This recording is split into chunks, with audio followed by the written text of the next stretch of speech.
Dieu nous aime réellement, il nous aime tellement. On demande, souvent on aime demander, papa donne-moi ceci. Mais mes bien-aimés, qu'est-ce qu'on peut comparer avec la respiration? Le souffle que Dieu nous donne là est plus que toute autre chose que nous connaissons dans ce monde. La respiration est plus que de l'or. La respiration que Dieu nous donne est plus que de l'argent. La respiration que Dieu nous donne est plus que toute autre chose matérielle. Qu'est-ce qu'on peut comparer avec la respiration? Qu'est-ce qu'on peut comparer avec la santé? Moi, j'ai prié pour des hommes riches, mes bien-aimés. Vous savez, si Dieu ne te donne pas la santé, tout le temps tu seras malade. J'ai prié pour des hommes riches, mes bien-aimés, qui étaient malades. Il a tout, il a des moyens, il a tout. Mais son argent est incapable de pouvoir l'accorder la guérison. Vous savez que le médecin ne guérit pas. Mais quand tu es malade, si tu prends un médicament et que ta santé se rétablisse, il faut glorifier Dieu. Parce que si Dieu ne guérit pas, tu peux prendre les médicaments, tu ne seras jamais guéri. Parce que derrière les médicaments, si Dieu ne porte pas sa main, n'accompagne pas ces médicaments, tu peux prendre le médicament, tu ne seras jamais guéri. La preuve est que il y a des gens que Dieu ne les a pas guéris de leur maladie, qui nous ont laissés, qui nous ont quittés. Les médecins, ils ont tous tout essayé, mais puisque Dieu n'a pas guéri, ces gens-là sont morts. Moi, j'avais prié pour un papa qui était riche, ici en France, un homme riche, un millionnaire. Ce papa avait un problème de cancer. Mais sauf que le problème, il était incrédule. Même jusqu'à la mort, il est resté. Quand la maladie s'est intensifiée, bon, il commençait un tout petit peu à croire.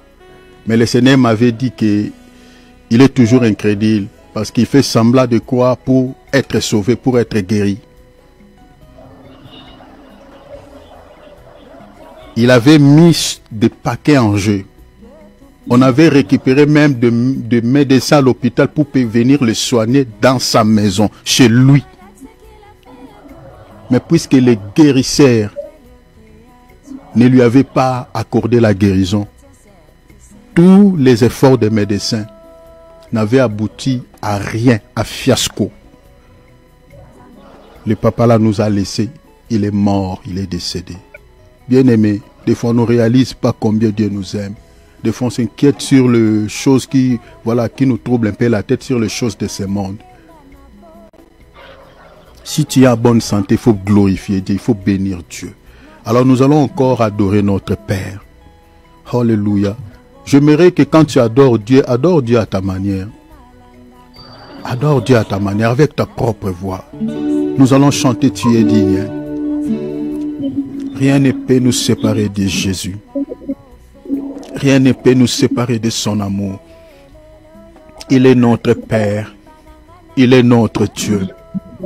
Que ce soit dans les bons ou dans les mauvais jours, nous ne changerons pas un notre Père. Nous ne suivrons jamais les diables. Jésus restera pour nous un Père pour toujours. Qu'il nous bénit, il est notre Père. Qu'il ne nous bénit pas, il est toujours notre Père. Je ne sais pas les circonstances sur lesquelles tu traverses actuellement. Peut-être l'ennemi est en train de souffler dans ton esprit que Dieu ne te connaît pas. Peut-être l'ennemi est en train de te souffler dans le cœur que si Dieu était avec toi, si le Seigneur te connaissait, tu n'allais pas vivre ce que tu es en train de vivre. Laisse-moi te dire que le diable est un menteur. La Bible dit dans Psaume 23, même quand on traverse la vallée de l'ombre de la mort, on n'est pas seul, le Père est là. Je suis en train de te dire que ce soit dans les circonstances sur lesquelles tu traverses, Tu n'es pas seul, il est là. Il est là. Peut-être tu ne connais pas, tu ne comprends pas ce que Dieu veut t'enseigner. Mais demain tu comprendras.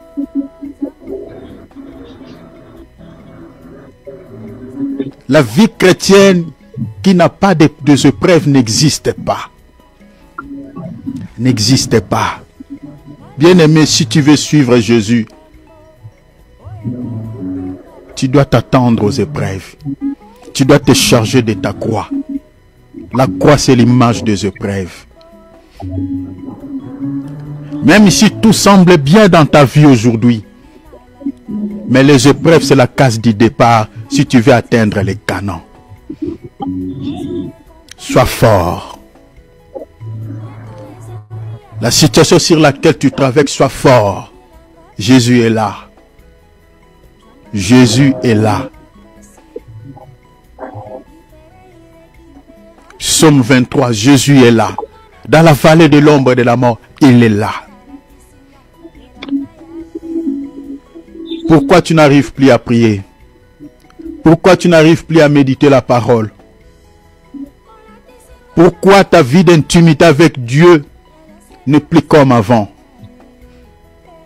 Pourquoi tu passes plus le temps sur des distractions, sur les réseaux sociaux, sur la télé, sur des balivernes, que dans la présence de Dieu?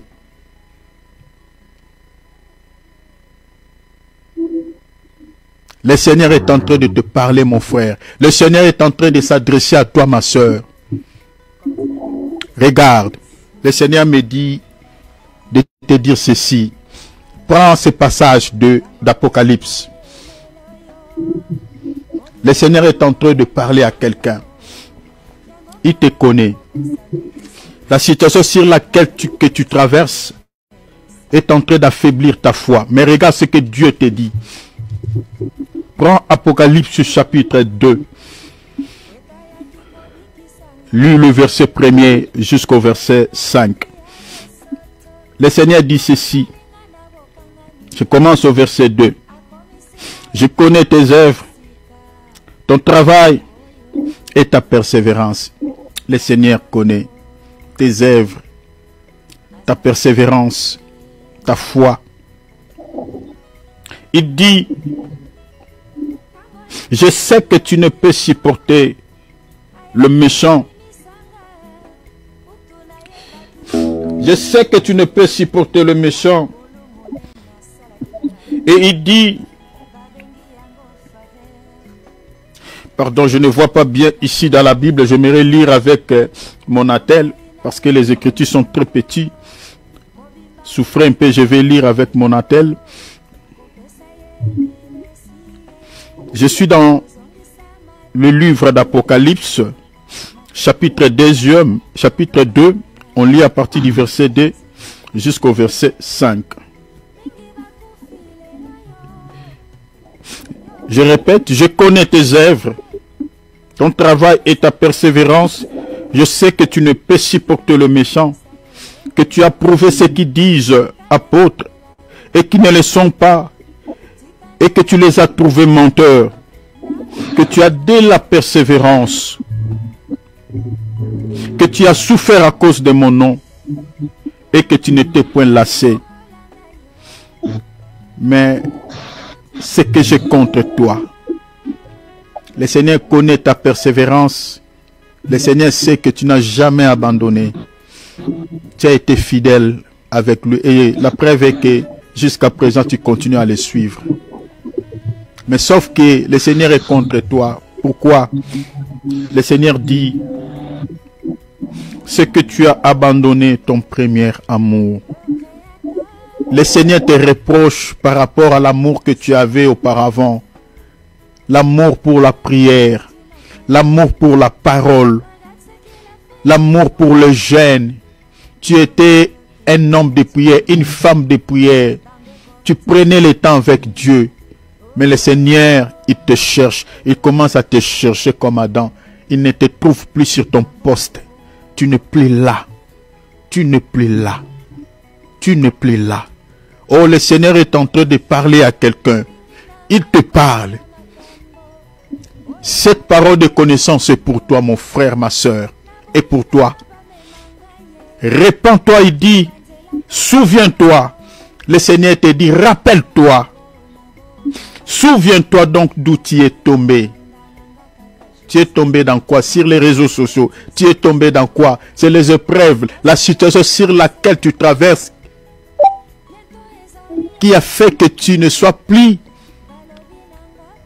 dans la présence de Dieu comme avant. Le Seigneur te rappelle, il te dit, souviens-toi. Le Seigneur est en train de te faire réfléchir. Le Seigneur est en train de te rappeler. Il dit, rappelle-toi. Souviens-toi.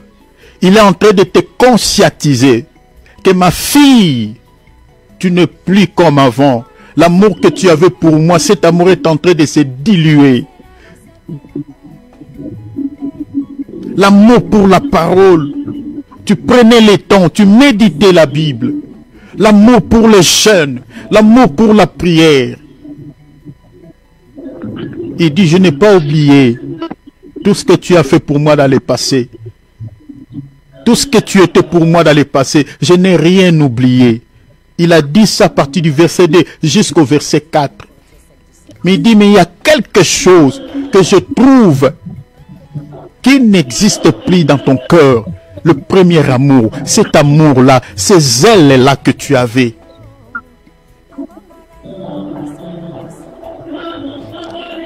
Laisse-moi te poser cette question ce soir. Qu'est-ce qui occupe la place de Dieu dans ton cœur?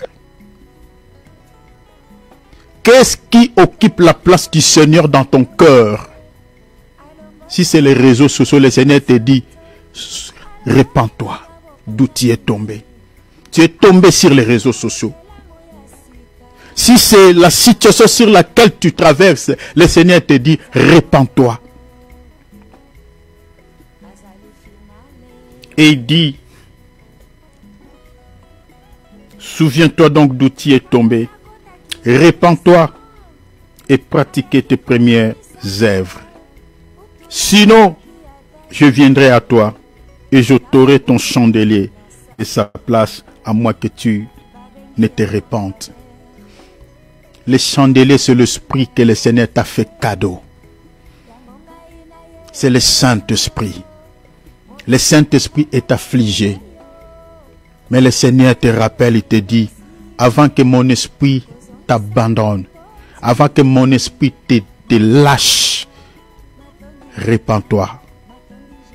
Parce que le Saint-Esprit ne supporte pas le péché, ne supporte pas les distractions, ne supporte pas toutes ces choses que tu es en train de vivre aujourd'hui, qui se retrouvent dans ton cœur, qui se retrouvent en toi. Il ne supporte pas. Mais le Seigneur est en train de te dire, répands-toi. Vous savez, en Israël, dans Ézéchiel 8, malgré le péché qui était entré dans les temples, mais la gloire de Dieu était toujours à l'intérieur, malgré l'idolâtrie, malgré l'abomination. Le Seigneur était en train de dire à Ézéchiel, dis-leur de se renoncer à toutes ces pratiques, parce que ça me met en colère. Ça, c'est mon temple, c'est ma maison. Regarde toutes ces idoles qu'ils ont introduites ici. Dis-leur de se débarrasser de cela. Malgré l'état sur lequel tu es, malgré l'état sur lequel tu traverses, Jésus est en train de te demander, répands-toi. Parle à ton Père avec amour. Demande à Papa la force, s'il te plaît. J'aimerais ici vraiment que ta conscience puisse travailler. Parce que le Seigneur m'a mis à cœur de s'adresser à une âme ce soir. Parle à ton Père. Seigneur, fortifie-moi. C'est à moi que tu as libéré cette parole de connaissance. Alors, aidez-moi, Seigneur. Aidez-moi, Seigneur. Remonte encore ma foi. Fortifie mes genoux. S'il te plaît, Seigneur. Alors parle à ton Père. Ouvrons nos micros. Rien ne peut te séparer de son amour. Prions maintenant au nom de Jésus. Papa, Papa, Papa, fortifie nos genoux. Oui, tu nous as parlé Les situations sur lesquelles nous traversons nous affaiblit. Les réalités de la vie. Seigneur, Seigneur, Seigneur, tu nous as parlé. Tu nous as parlé. Tu nous as parlé de se rappeler du premier amour, de se rappeler d'où nous sommes tombés, de se rappeler, Seigneur, d'où, Seigneur, nous sommes tombés. Et tu nous demandes, Seigneur, de se renoncer, Seigneur, à toutes les choses, à toutes ces choses qui, Seigneur, qui affaiblit notre foi, Seigneur, qui nous a retirés de ta présence, Seigneur, qui a fait de sorte que, Seigneur, que nous ne puissions plus prier, que nous ne puissions plus jeûner, que nous ne puissions plus se retrouver dans ta présence comme avant. Père,